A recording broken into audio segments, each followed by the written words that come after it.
What's going on, Jeromes? So yesterday, the protection for Kirk Cousins, JEROME, Ezekiel Cousins was not great. So a couple sacks, including a strip sack. By the way, Winfield Jr. has 2 strip sacks in 2 games against the Vikings.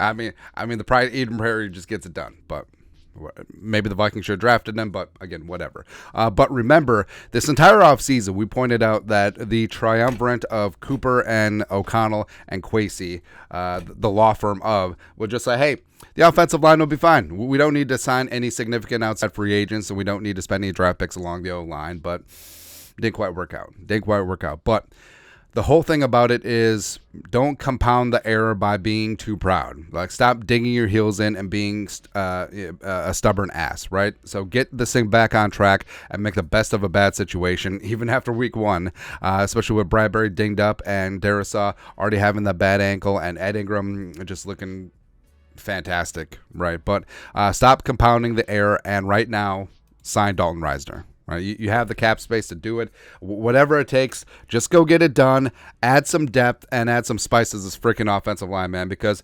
honestly tired of getting pushed around up front, and it's going to be a long-ass season if this happens every other drive.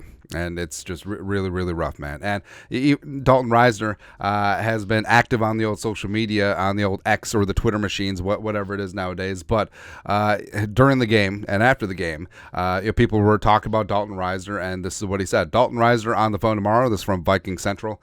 I'm ready with a shrug emoji. Also, here's the thing, too. So, Viking Central didn't at Dalton Risner. So, Risner is just searching his name and just like, yeah, I'm here, man. I'm good to go. That's right. Vikings fan page did add him. You still like purple? Of course, Dalton Risner, the pride of Kansas State, looks pretty damn good in purple. And he says that he's been waiting. So, Risner is just out there chilling, not on the a rooster on week 1. Maybe teams were just waiting until after week 1 so they don't have to fully guarantee his contract this year, but who knows.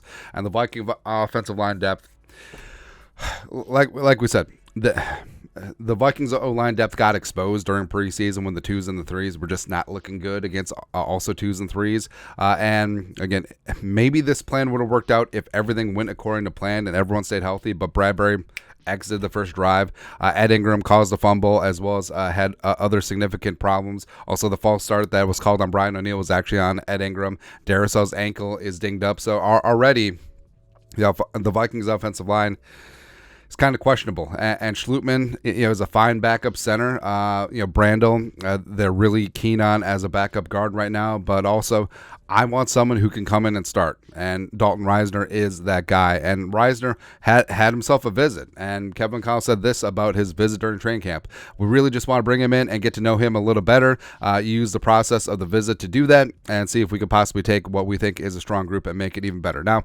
it's a major mystery why Dalton Risner is still a free agent right now. Like, is it something medical? Is it something personality-wise? Who knows?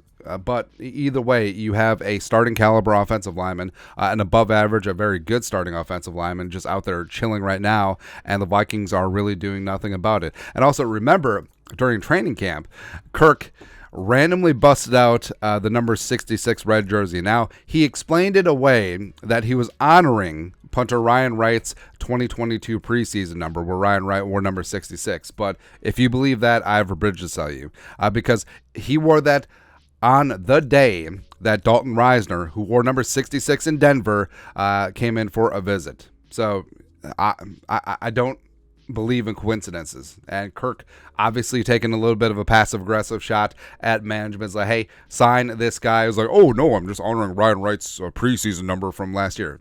It's so stupid. It's so stupid. But Kirk does have a point, as the protection has not been great, and Dalton Risner would be a massive upgrade. I think that he would be the best starting interior offensive lineman for the Vikings right now, at minimum, until he gets up to speed. He would be quality depth. He's only 28. He's 6'5", 312. 2019 second rounder by the Broncos. Now, he's played 4 years only at left guard, but he played multiple spots at the Senior Bowl. He actually started his Kansas State career out at center, also played some tackle. So he would be a guy that can back up 5 spots or take over one of the starting spots. 3 years with Cooper and Rascati in Denver, and also Curtis Modkins, a run game coordinator. And it could be a spot where it's good that they know him, or maybe that's a reason that he's not signed, is because they know him. It does cut both ways, but he's got a good punch, he's got good attitude, and he is a rock solid, a meat and potatoes guard. He's proficient in pass blocking, very highly PFF graded in terms of protection there, and that's what the Vikings need right now. And also, it's on a short week, and who knows if he'd be ready or not on 3 days' notice before Thursday Night Football. But you got Jalen Carter, who this really bugs me. Where if you watch on the old Twitters and social media, it's like everyone's freaking out. It's like, oh my God, did you know that Jalen Carter was going to be this good? He was good. He is good. He's going to be good. I mean, he could have been the number 1 overall pick if he didn't have his off the field stuff, as well as if the Bears didn't trade out of one. So everyone's shocked that, like, oh, Jalen Carter, the best defensive interior in this draft, also a top 10 selection. Also, he could have been a Bear at 9, except the Bears were just stupid. But how does Philly just end up with Jalen Carter really pisses me off, but I digress. But again, people freaking out, oh, Jalen Carter's really good. Yes, Jalen Carter is excellent. Yes, Jalen Carter is really freaking good. And now the Vikings have to try and block him with Ezra Cleveland, who's really a left tackle, the backup center in Austin Schlutman, and Ed Ingram, who is beyond his depth. Beyond his depth right now. So, again, like I said, do whatever it takes. Stop compounding the error. Yes, you made mistakes, but you can't go back and change things now. Sign Dalton Risner. It's your best course of action right now. And also, Risner, he's ready. He's ready. Sign him. Sign him, man. But your thoughts are thoughts. Vikings should sign Dalton Risner. Let us know in the comment section below. Subscribe for daily Vikings takes. Want to support the work? Put a little something in the Venmo. But till next time, Skull Production Value.